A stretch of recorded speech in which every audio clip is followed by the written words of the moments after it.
Hello, and welcome to our recorded session, Constructive Board Governance through Spring 2024 Campus Protests. My name is Waverly Houston. I'm a Programs Coordinator for AGB. This session and a copy of the presentation deck will be available in the AGB On-Demand Library. This session is being offered as a resource to AGB members who are currently experiencing campus unrest as it is unfolding, are concerned about protests and responses in relation to imminent commencement ceremonies and board meetings, and are intent on adding value at the board level regarding organizational preparedness for and learning from campus unrest throughout this year. I'm very pleased to introduce our speakers to you, who hold years of experience from essential vantages, including public and private board governance, presidential leadership, crisis planning, and communications and legal counsel. Our moderator today is Mary Papazian, Executive Vice President for AGB. And our speakers are Tom Hyatt, Senior Fellow and General Counsel, AGB, Trustee, Roosevelt University. Barbara Gitenstein, Senior Fellow and former Senior Vice President for Consulting at AGB. And President Emerita, the College of New Jersey, former Provost and Executive Vice President at Drake University. Simon Barker, Managing Partner at Blue Moon Consulting Group, and Jen Rettig, partner at Blue Moon Consulting Group. Mary, I'm going to turn this time over to you. Thank you so much, and it's good to be here with all of you today. This is obviously a very timely and present topic for all of us. We wake up every day, we read more news stories about challenges taking place on our campuses, and we know all of you on your campuses are also facing decisions that you probably never thought you would have to make when you joined the board, became president, or took on any of the other roles that you take on. And so we're really fortunate to have these extraordinary speakers with their deep experience who can help us understand where boards can and must add value. What is the right role of the boards? How do they help address the environment on their campuses at this time in early May of 2024 as we face these campus protests? But also we really hope to provide some insights into what lessons to learn from these experiences and how to plan for what comes next. So we're looking forward to really exploring with our speakers the kinds of questions they see need to be on the minds of board members, the kind of learning that can come out of this experience, and how they develop the right kinds of policies, procedures, and relationships that make it possible for them to navigate these very difficult waters going forward.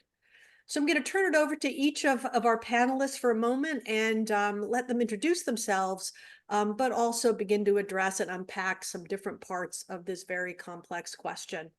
Bobby, if you don't mind, I'd like to start with you and ask you, how do you think the board needs to really weigh in its relationship with its president? What kinds of questions does it need to ask? And what does it need to understand as it works with the president to begin to address these difficult circumstances? Well, thank you so much, Mary. And I'm so glad that AGB is addressing this topic. It is critically important. I want to begin with saying the obvious, which is that the single most important relationship at any time, but particularly in moments of crisis, is the relationship between the president and the chair of the board, and the chair of the board as representing the board. That relationship during these difficult times has to be nurtured, and the special responsibilities of each in supporting one another and in actually supporting the institution is of tremendous importance. The president chancellor is probably closer to the realities of the campus than the board is, but the board member is a fiduciary and is, as I like to say, there's a reason why they are called trustees. They hold the institution in trust. But as such, these members have to understand the culture of the community. They have to understand the mission of the institution. And in those two responsibilities, more than likely, one of their best conduits for understanding that comes through the president. But they themselves must spend time understanding the reality of the institution that they hold in trust.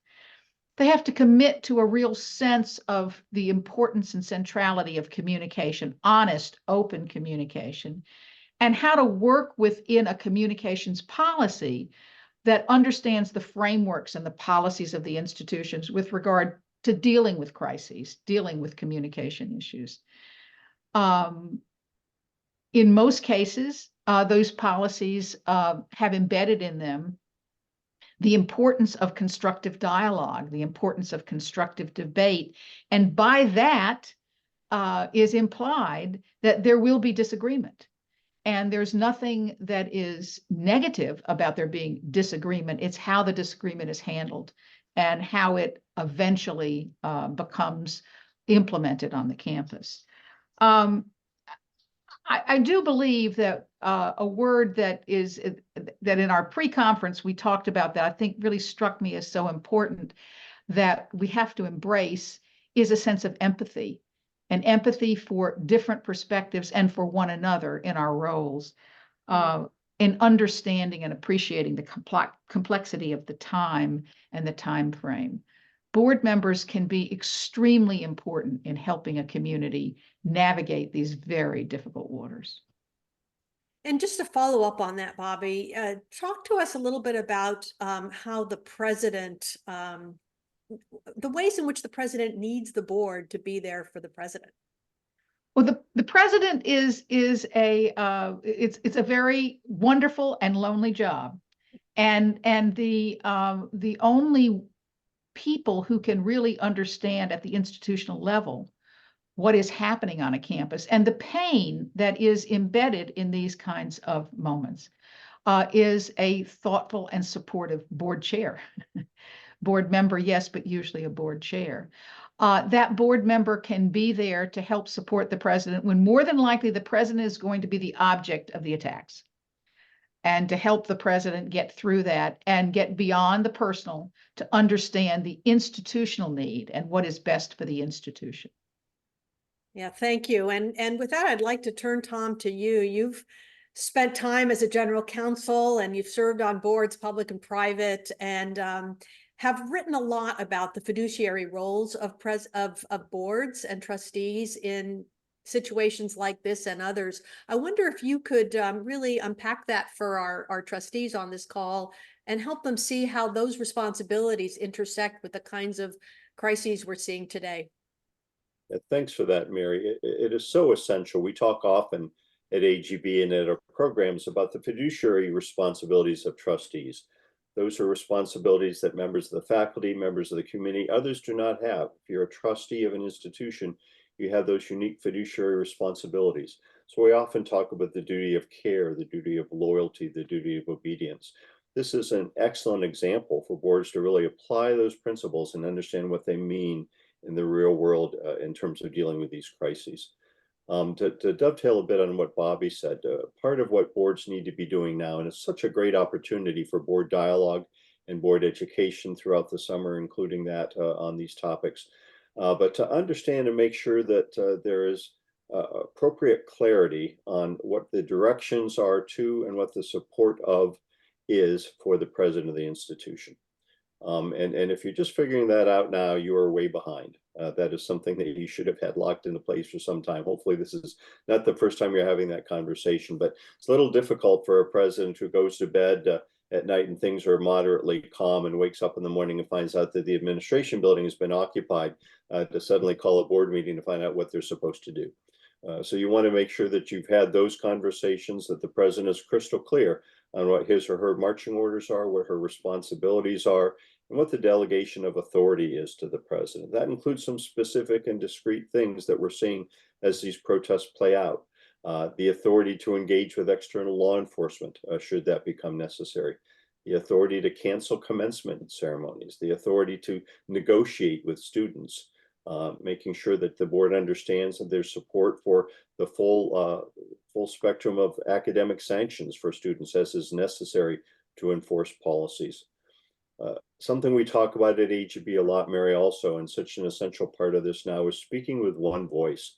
And so often that is going to be through the president, sometimes also through the board chair, but where it's easy to lose trust, transparency, and accountability is where reporters, members of the constituencies, however well-intentioned, might start divide and conquer strategy, start picking individual trustees off, and the message gets lost.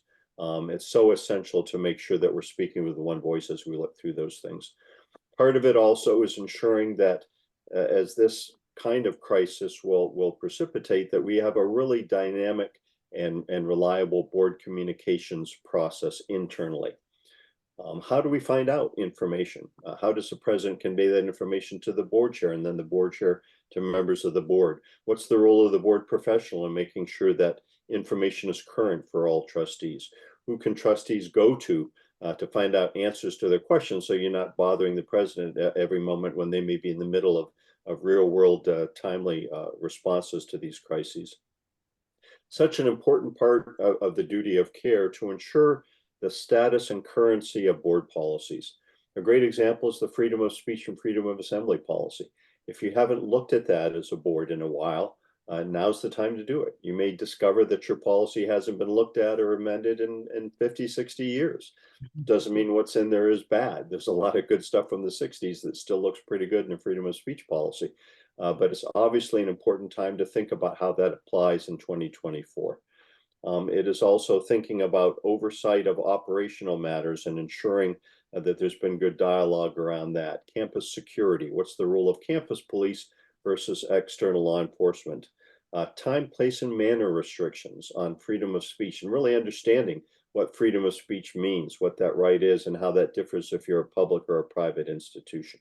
It's also, and I'll wrap up on this question, Mary, an important opportunity for a board to get to know other members of the leadership team, in addition to the president, who can answer these questions and who ought to be a part of that dialogue. So I was talking with the provost, for example, about academic sanctions for students and how that might play out.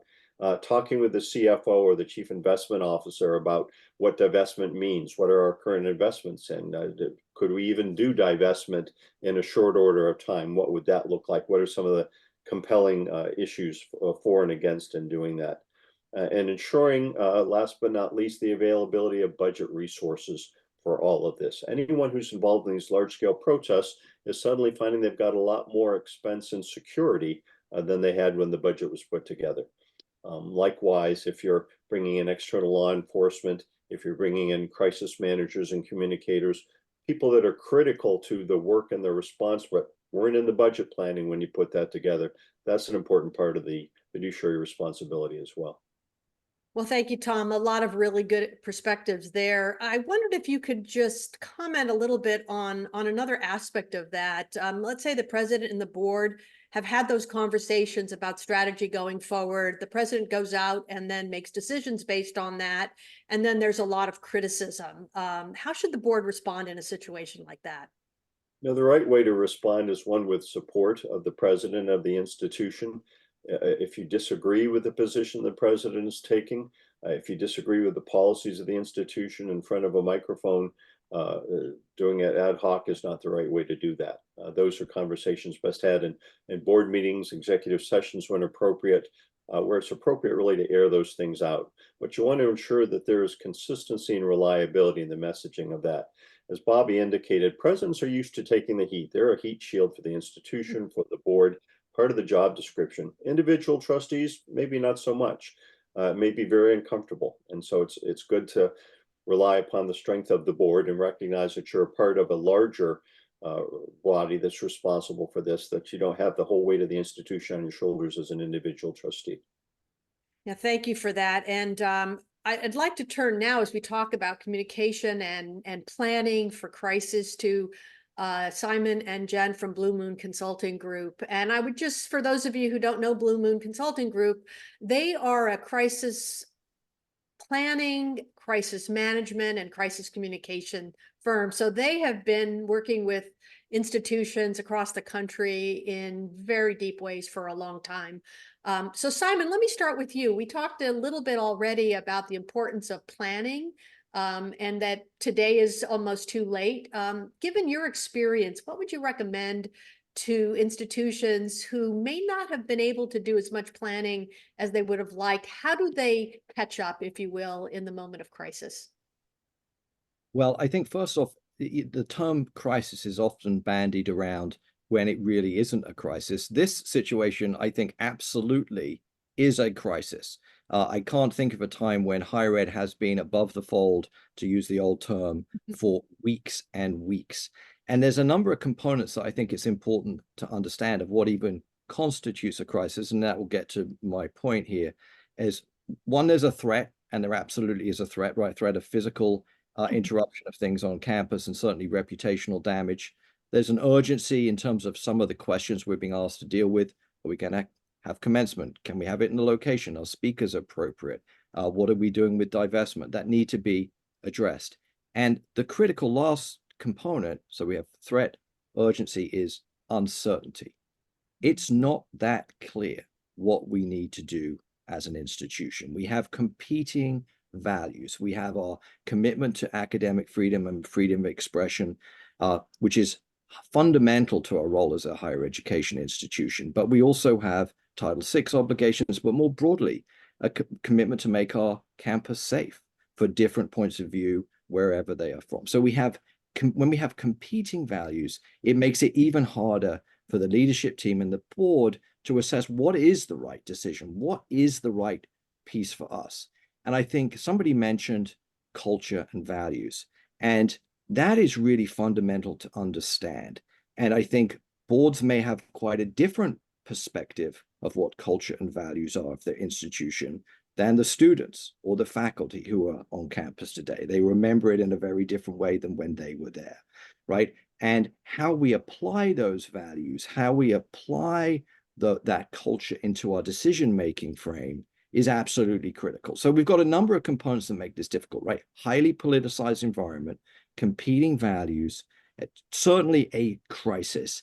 And it's not just something that is purely an active shooter where there's, a physical response. It affects every part of the organization, from the board to decision-making, to operational planning, to the role of even an individual police officer can change the dynamic of an issue. One of the first major crises and protests I dealt with was at UC Davis, where, I'm not sure when, quite a long time ago, when one officer was filmed. It was one of the first social media crises when they were filmed using pepper spray. And this became a meme, which at the time, the papers had to explain what a meme was. So that sort of gives you a date of it. But how one particular officer can change the way. Likewise, one particular president can change the dynamic. So we have a lot of different risks. And I think what they need to do now, and we'll talk more as we go through this conversation, no doubt, is really understand the clarity and division of labor between what is clearly an administrative response, how they're going to apply the policies that are in place. Obviously, if you don't have policies in place, you have got one hand tied behind your back, and you're not going to be able to fix that in the short term. But even with schools that very clear policies, one of the challenges we're seeing is an unwillingness or recognition of the difficulty of enforcing those policies, right? We may have time, place, and manner, but what if we don't enforce it? Which most schools don't allow camping on their thing. That's from the Occupy movement 15, 20 years ago. So understanding what our policies are is important, but we have to sort of filter those policies through our values, through an understanding of reputational risk. The last piece I'd say is really around decision-making, right? That is the lifeblood of crisis management, right? Making good decisions. And I think there's sort of a three-step process that we like to talk about. One is sort of considered, and the three are considered, committed, and communicated. Considered is, are we thinking about the range of options available to us? Are we thinking through the impacts and consequences this can have so we can be confident? Have we spoken to the board chair to get perspectives around campus? We want to consider our decisions thoughtfully and as quickly as we can, given the time constraints. But once we've made a decision, we have to be committed to it. And where we create reputational risk and can undermine leadership is when suddenly we prevaricate. We're doing this. No, we're not. We're going to do this instead. Oh, no, we're actually going to go back to the same thing, all of which being communicated. That leaves nobody really knowing what the institution stands for. Makes it very hard to enforce policy because we don't know if it's going to be enforced today or another day. And it undermines confidence in leadership of the institution. So the considered and committed is fundamental. And then communicated, right? We have to be very clear, not just what we're doing, but why, and in a manner that reflects our stakeholders' sensitivities and understanding of the different topic, so that while they may not agree with the decision, and in this situation, we are pretty much guaranteed that 50% of the people will not agree with what our decision is, but we have to give a clear rationale for the why. And oftentimes we sort of miss that, right? We're so focused on the what that we don't explain the rationale, the thinking, the other things that were considered, and that in the, proponents of evidence we have, this is the best decision for now. So I think there's a lot of things that we can do in advance of commencement if it's coming up next week. I think Jen has got some thoughts on some of those as we go through this, but it is a very difficult situation, as every president knows, and as every board should understand. Yeah, thank you, Simon. And I'm going to turn to Jen in just a minute on the commencement piece. But before we do, I have a quick question, Tom, for you. And it has to do with this question of risk, because that is something that is embedded in the fiduciary duties of trustees. And I wondered if you could just talk briefly about how a board should enter into that conversation and assess risk as a backdrop for then Jen expanding on that as we think about options for commencement.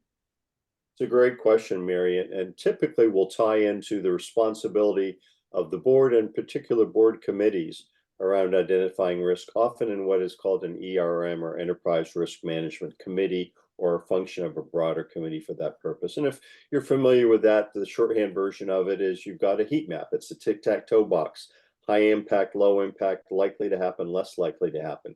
The things up in the right-hand corner are the ones that really have the board's attention: high impact, likely to happen.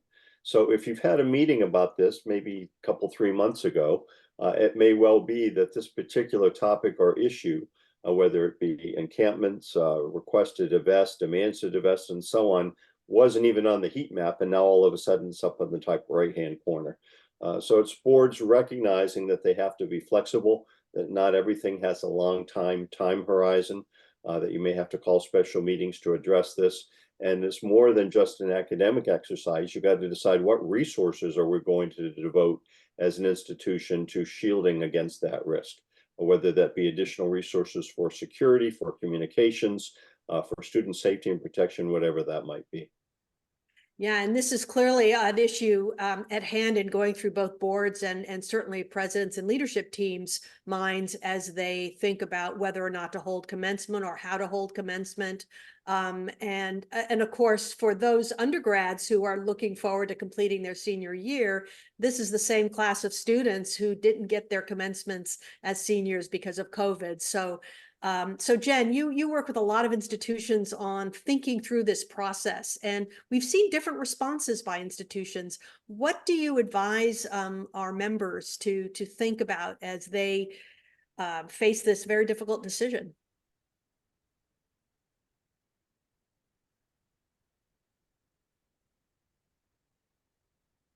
One thing I would say, oh, you're there back. Okay, go ahead. Sorry about that.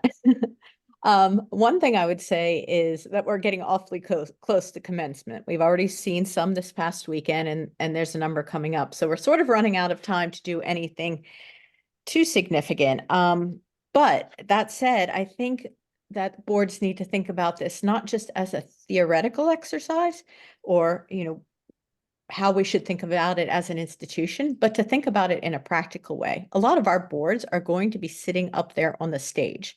Do you know what happens during commencement when you're sitting up on the stage?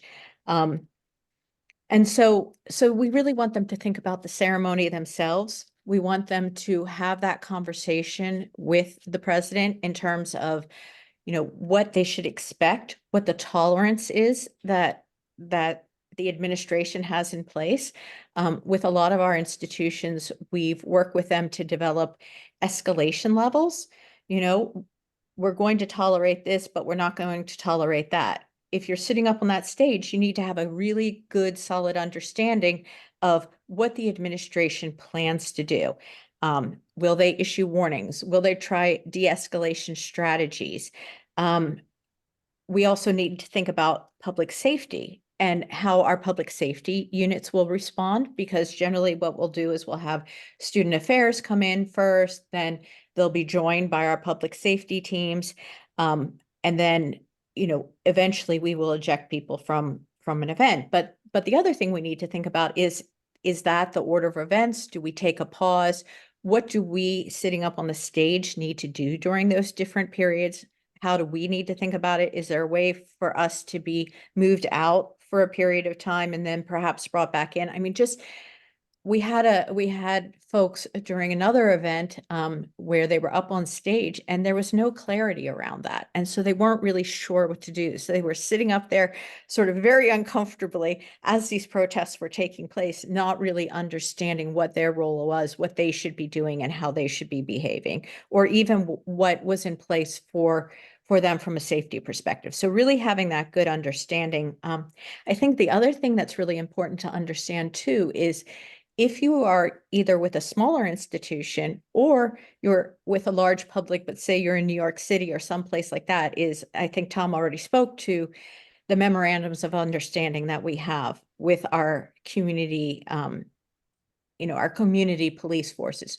Do we understand what that's going to look like? Because we had a little pre-call and we were talking about the different responses of public safety and the police force that belongs to the university and outside police force.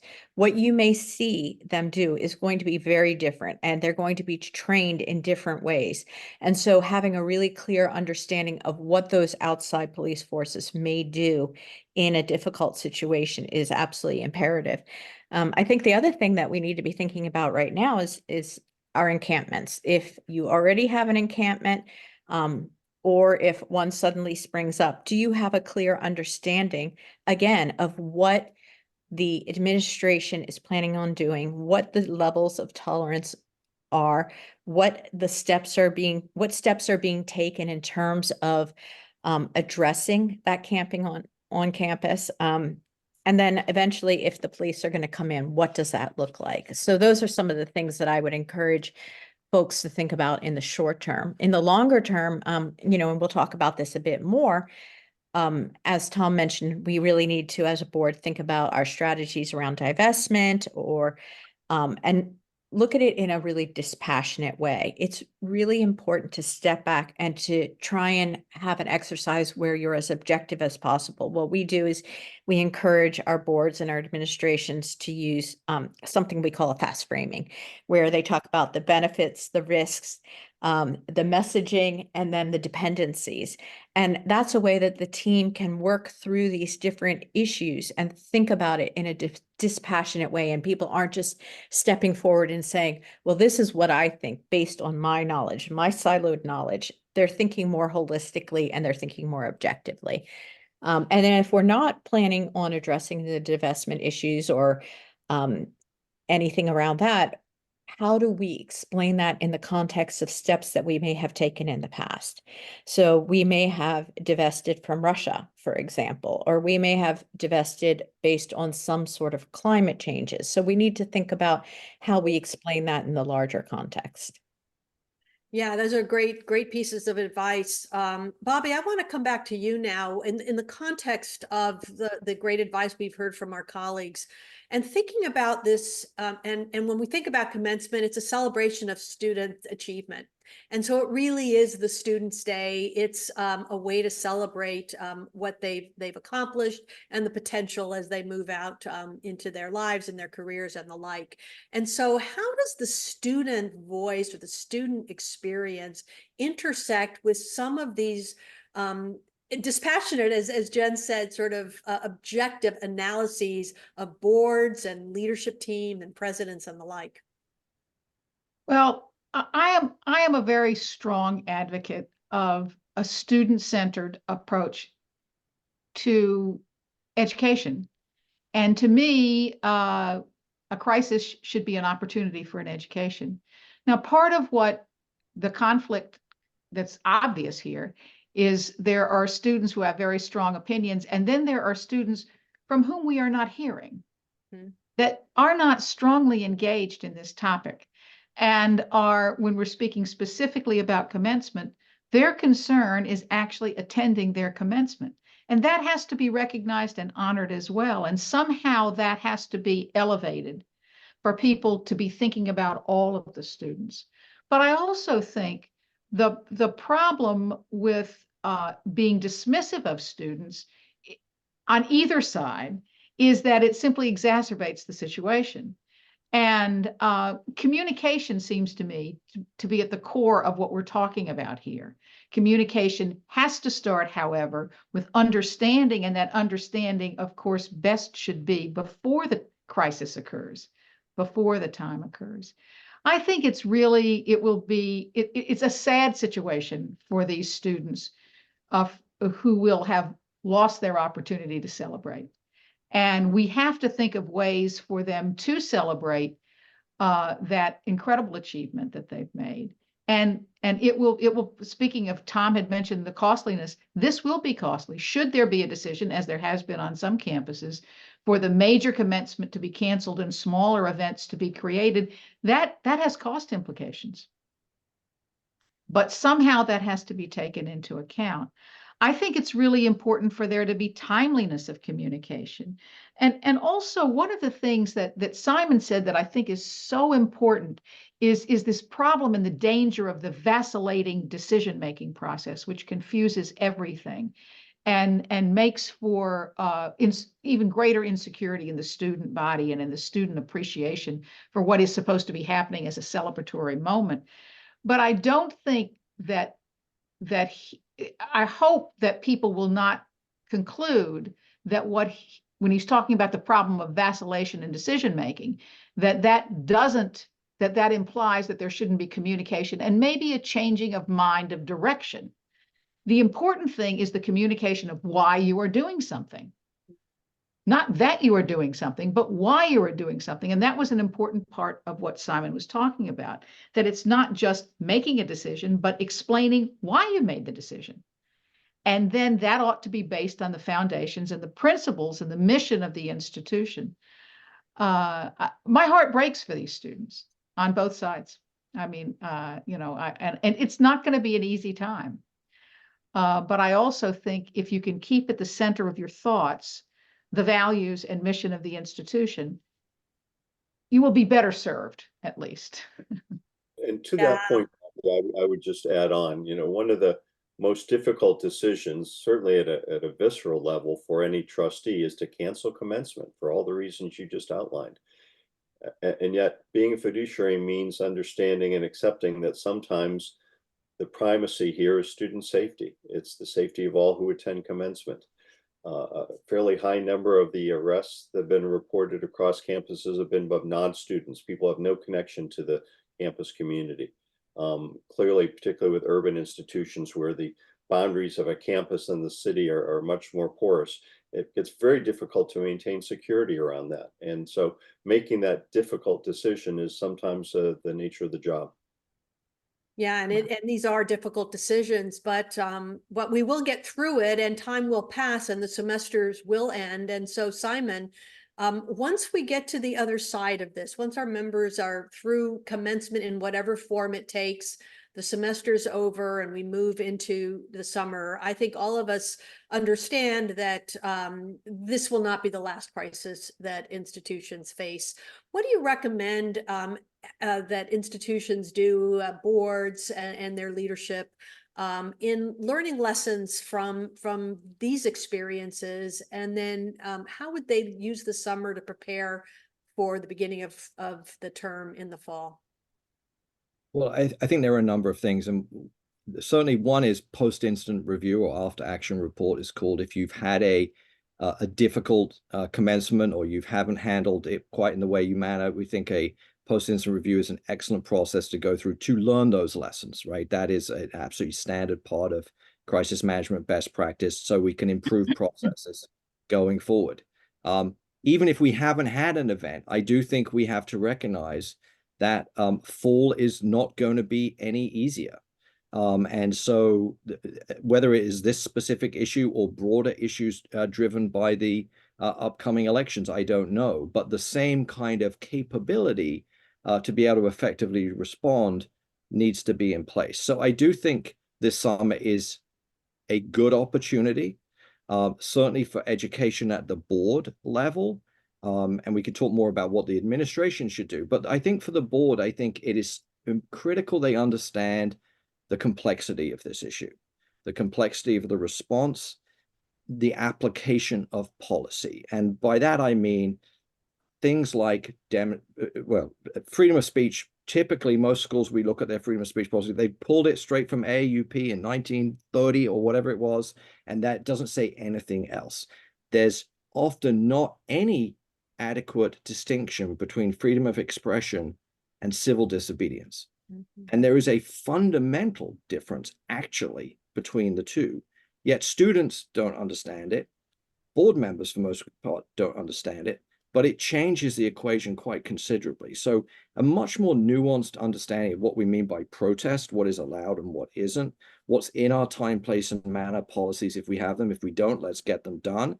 But even if we have them, understanding the variables around that. And I think a lot of the decisions around, is it going to be better off if we enforce our policies, or do we let it slide? Because the impact of having to enforce our policies can be really very significant. And certainly the press coverage has all been about police intervention, numbers of arrests. Fortunately, we haven't had too many injuries, but it is a significant risk when you bring in police.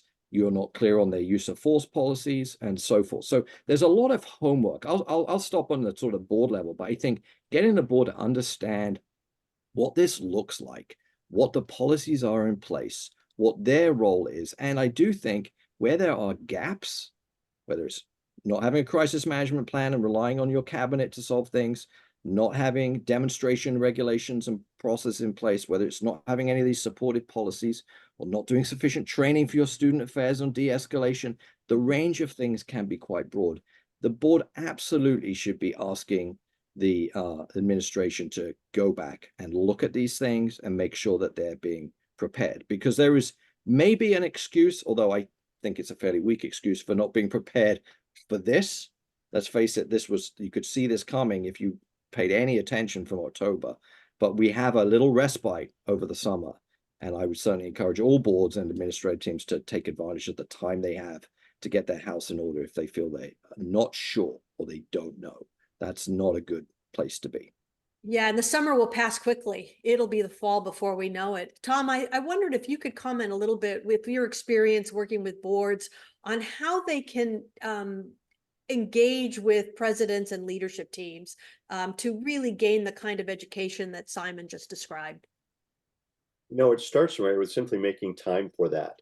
Board agendas are crammed. If your meetings are relatively short, there's an awful lot of things to cover in that territory. So you need to, in advance, work with the board professional and work with the president to put it on the agenda to allow appropriate and proper time for that. Summer can be a challenging time to have a board meeting. People are scattered, but it's also a great opportunity when things are just a little bit quieter around campus to spend more time on board education on these things. It can start with having a good conversation in a level setting around the board's understanding of freedom of speech and freedom of assembly. The First Amendment is used to cover almost everything and treated often as though it's an absolute right when it simply is not. The difference between being a public institution where it's the force of law and a private institution where it's the force of your institutional values and your good governance and how you like to employ that. It's also an opportunity to speak with members of the president's cabinet, some of whom you may never have met before, and get to know a little bit more about how they do what they do. What is the provost's view on using academic sanctions as a way of enforcing time, place, and manner restrictions? We talk about divestment. What does that really mean? Do we even have a portfolio invested in these things? To Simon's point, almost certainly yes. It's hard, particularly with a broader, larger endowment, not to be invested in things that are within the purview of what students are demonstrating about. So having a conversation about what does your portfolio look like? What's your ability to impact that? How do you balance that against the typical mandate of an endowment or of a committee or of an investment manager to maximize return, to protect the ability of current and future generations of students to continue to benefit from the institution. So it's board education around those things, having an opportunity for dialogue around those things that oftentimes are lost in a busy, typical schedule is a great opportunity to take advantage of.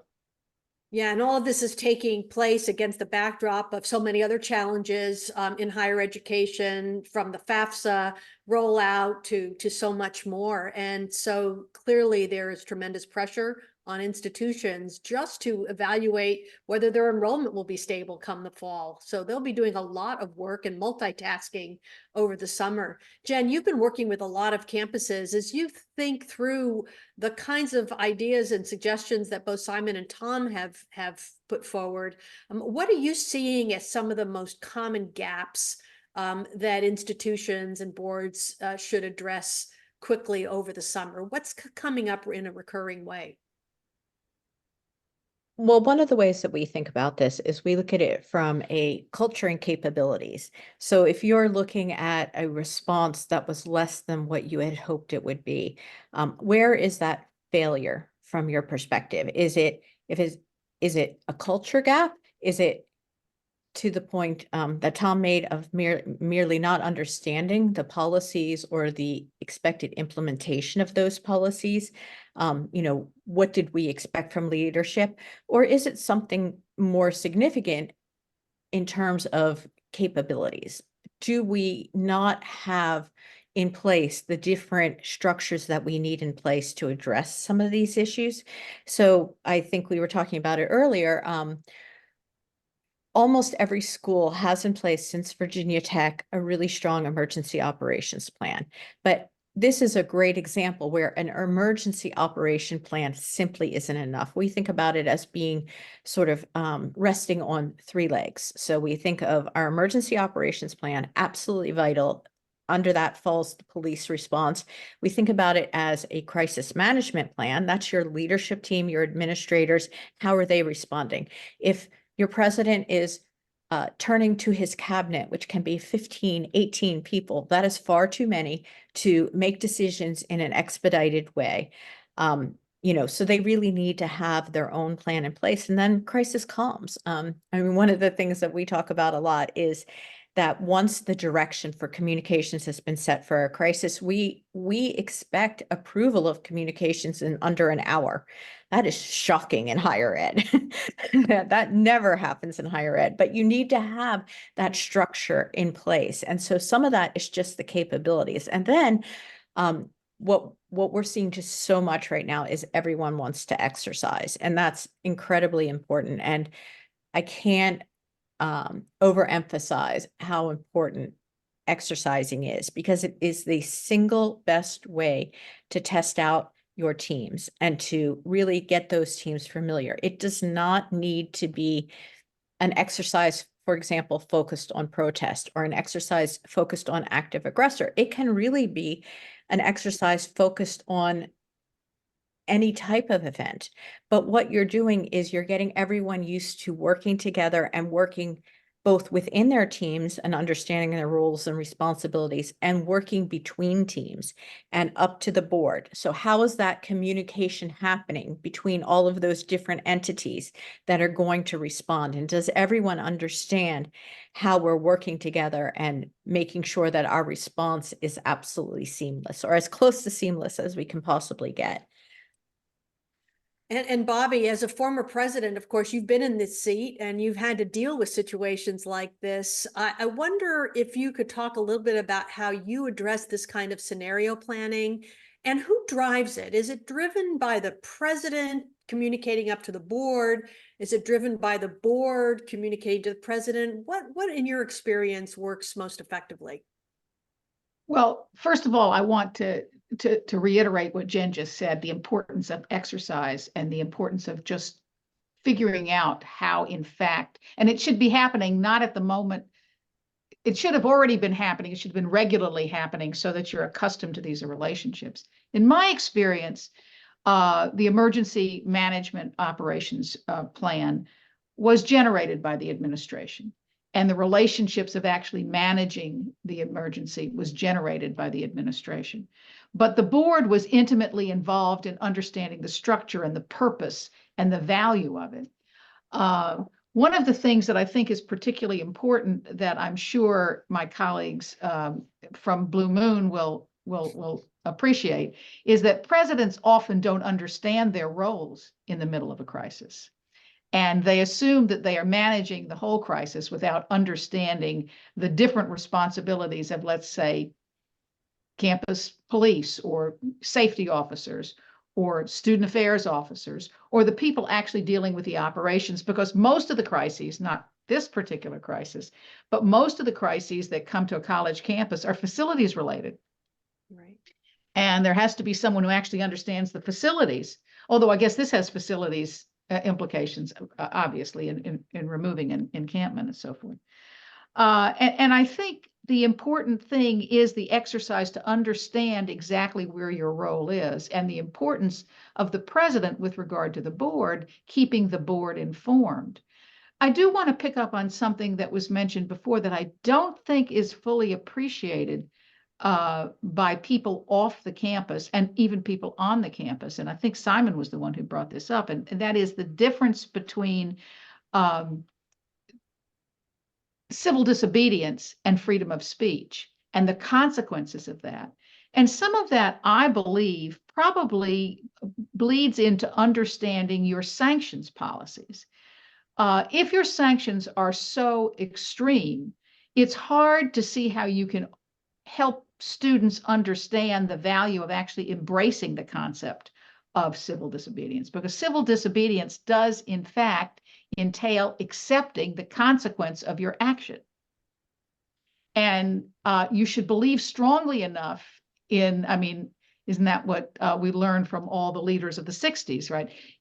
Believing strongly enough that you wouldn't have to ask for immunity as your first demand, but rather you would accept the consequence. But if the consequence is expulsion for simply raising a flag, perhaps your sanctions policy is a problem. And you have to think through exactly what it's back to the conversation we had at the beginning about the review of your policies and procedures to make sure that they make sense and that it makes sense in this time and that they speak to the values of the institution. Well, as a follow-up to that, I mean, you and I are not just former presidents, but also former provosts. So we spent a lot of time thinking about the academic perspective, and Tom referenced that earlier. I wonder if you could speak as to the response of an institution, or the best way to respond from the educational side, because this is an educational issue in part, really extending the educational experience and knowledge, not just of board members and leaders, but really of students, which is why we're there in the first place. Well, there are clear actions and speech actions that should result in expulsion. There are threats of violence that should result in expulsion, but that shouldn't be the first thought. There should be other kinds of disciplines that can be implemented, including suspension or some kind of educational process or some kind of involvement with a particular kind of office on the campus through student affairs. And I think that has to be thoughtfully created in such a way that it is part of the educational experience of the student. That is what we're there for. Yeah, and as we sort of come to the close of our time today, I want to go first to you, Tom, but really I'd like to open this to all of you. As you think about what's going to come up in the next couple of weeks, maybe before the commencement, as we've talked about, or before the next board meeting, and ultimately in preparation for the new term in the fall, what would you either recommend that boards do, or conversely, and in some cases, perhaps even more importantly, not do as a response to the protests and the circumstances we're experiencing today? Mary, I think I'd start from the perspective of the individual trustee. I think I would take a look at this and say to myself, what are things that I don't know now that I wish I had known in advance of this, because I would have been better prepared, whether it's understanding a policy or having had an opportunity to debate a policy. Whether it's understanding the immediacy with which all of this is taking place and how quickly we have to react. We can't wait a quarter for the next meeting. We have to be able to do things quickly. Do I have adequate communications? We talked earlier about making good decisions, and one of the best recipes for making bad decisions is having inadequate or wrong information. So how do we properly share that information to make sure that we're timely in a way that still protects the need of the president to act quickly, to act decisively, and have that clear delegation of authority. So as a trustee, I'm thinking, what's the piece that's missing for me? What's the delta? What do I need to do to catch up? Are there things here that I realize we as a board haven't had a robust conversation about that? What are our values? Do we have a complete and reasonable understanding of what time, place, and manner restrictions mean and where it's appropriate to do that? To some, that seems offensive at the core, and yet it's well ingrained in First Amendment constitutional law principles and policies across the land, even from institutions for whom it's a part of their DNA. University of Chicago, Cal Berkeley have time, place, and manner restrictions.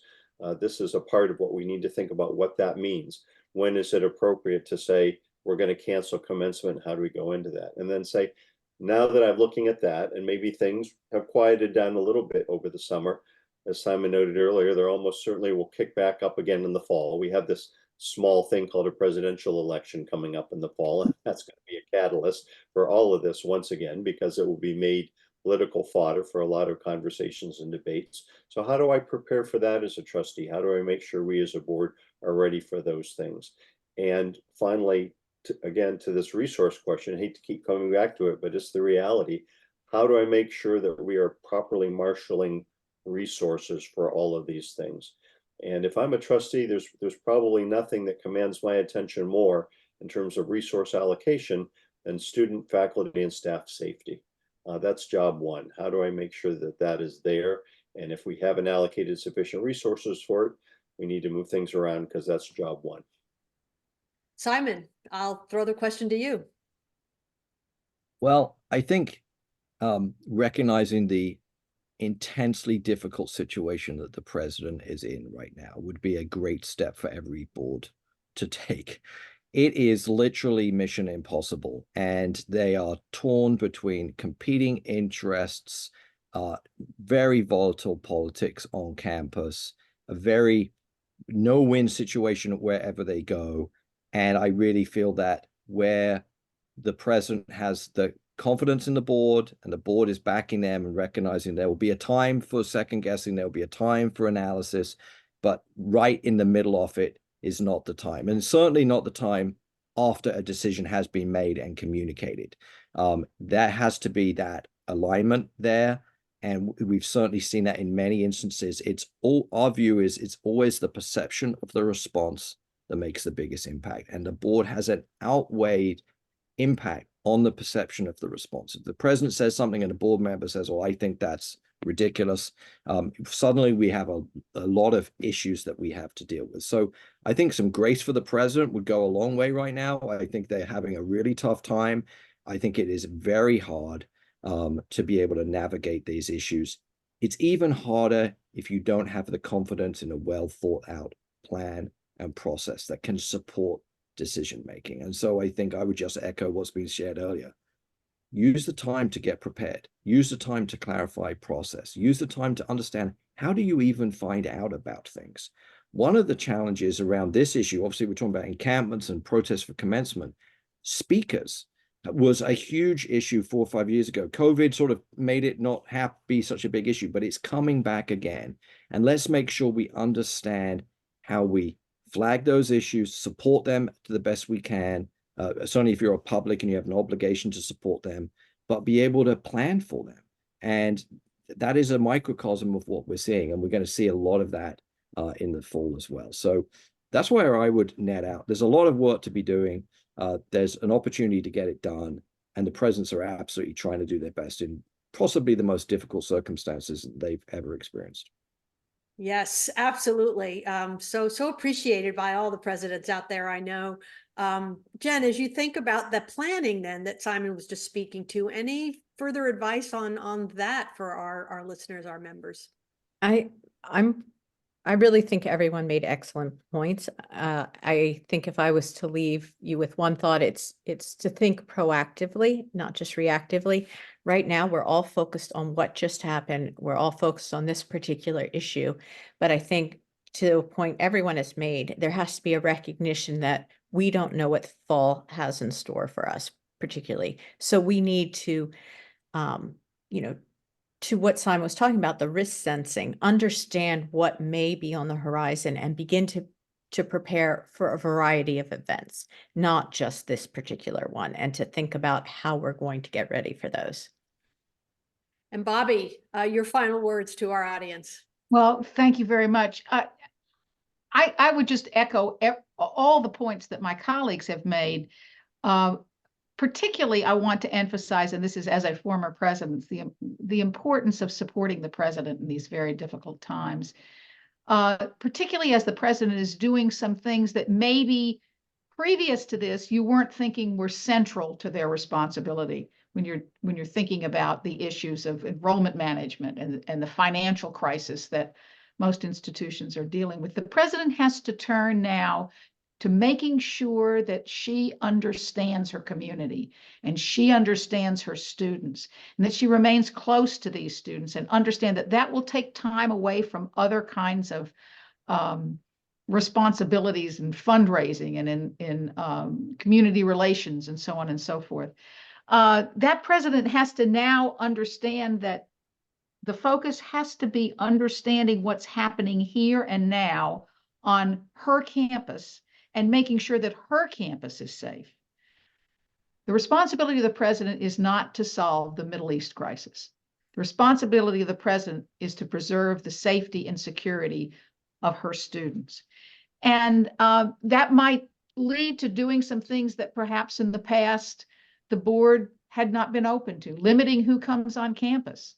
There might be some circumstances under which everybody has to show an ID, which is, I was at a public institution. That would have been, what? Are you crazy? Yes, that's what we're doing these days. And then also in the heat of the moment, not to take the response to help the president in not taking the response that becomes tempting, responding to those outside voices, and particularly, if at all possible, focus on the safety and security that you have on hand, the safety and security forces that are within your community. Once you bring, and several of my colleagues have already said this, once you bring outside forces onto the campus, the whole atmosphere changes. And most of the advice that I would give probably isn't useful anymore. Yeah, well, we certainly know that when a decision comes up to the president or to the board, it's probably a very difficult decision because the easy decisions have already been made. So I think recognizing that as well is really critical, that in many cases, there's no good answer. It's just what is the best according to our values and our judgment and our policies, et cetera, in that moment. But you're right, the president doesn't get to ignore all the other things too. And I think part of what might be good advice for board members is to recognize that the president might have to redirect. And so you may have to rethink some of your expectations and goals for the president. What are your financial goals, right? Your fundraising goals? How are you implementing your strategic plan? Some of these kinds of questions just may have to be modified given the time focus that a president has to put on a current crisis like this. So with that, I'm gonna close it. Thank all of you one more time for your wonderful wisdom. I know it will serve our members well. And with that, I want to turn it back to Waverly, who will close us out and share some AGB and other resources for our audience. Thank you, Mary. Thank you all. To those all who are listening, viewing this session, thank you for engaging with this really important discussion. We hope you found the information shared really valuable. If you are interested in exploring these topics more, we invite you to view several additional resources listed here on the screen. Blue Moon Consulting Group's publication on preparing for protests and political activism, and evaluating preparedness, reputational risk maturity model. The trusteeship article, Between Oversight and Outreach, the appropriate role of the board in crisis. AGB's Board of Directors statement on governing board accountability for campus climate, inclusion, and civility. The book, Freedom of Speech and Diversity, Equity, Inclusion on Campus, and AGB's roundtable discussion from last October on the board's responsibility for organizational values and communication amid global conflict. We think these resources will be very helpful for you as you continue to work through these topics and conversations. As a reminder, this session and a copy of all of the materials referenced are available in the AGB On-Demand Library. Please feel free to reach out to us at webinars@agb.org with any additional comments and questions. Thank you very much for listening again and for your time.